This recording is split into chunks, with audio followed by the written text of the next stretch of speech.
तुम्हाला विचारलं की आधुनिक मुंबई कोणी बनवली, तर तुमच्या डोक्यात कोणाचं नाव येईल? टाटा, बिर्ला की अंबानी? पण थांबा, यापैकी एकही नाही. आधुनिक मुंबईचा खरा शिल्पकार एक मराठी माणूस आहे. आणि दुर्दैव बघा, बहुतेकांना त्यांचं नावही माहिती नाही. हे आहेत जगन्नाथ शंकरशेठ मुरकुटे, म्हणजेच आपले नाना शंकरशेठ. 1800च्या दशकात जेव्हा अब्जाधीश हा शब्दही कोणाला माहिती नव्हता, तेव्हा या माणसाकडे 18 लाख रुपयांची संपत्ती होती. खुद्द ईस्ट इंडिया कंपनी आणि इंग्रजही त्यांच्याकडे कर्ज मागायला यायचे. पण त्यांनी हा पैसा फक्त तिजोरीत नाही ठेवला, तर तो मुंबईसाठी ओतला.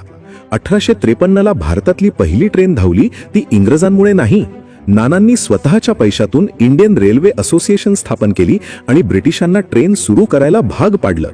आज ज्या एल्फिन्स्टन कॉलेजमधून डॉक्टर बाबासाहेब आंबेडकर, दादाभाई नौरोजींसारखी दिग्गज मंडळी घडली, ती संस्था नानांनी उभी केली.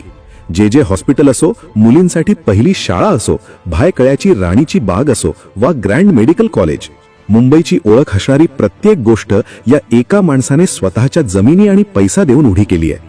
आचार्य अत्रे त्यांना मुंबईचे अनभिषिक्त सम्राट म्हणायचे, कारण एकेकाळी अर्धी मुंबई खऱ्या अर्थाने या मराठी माणसाची होती. त्यांनी मुंबईला फक्त आकार नाही दिला, तर जीव ओतला. पण आज एका चौकाला किंवा रस्त्याला नाव देण्यापुरतंच आपण त्यांना मर्यादित ठेवलंय. हा इतिहास इथवरच थांबता कामा नये. हा व्हिडिओ आत्ताच शेअर करा आणि प्रत्येक मित्राला अभिमानाने सांगा.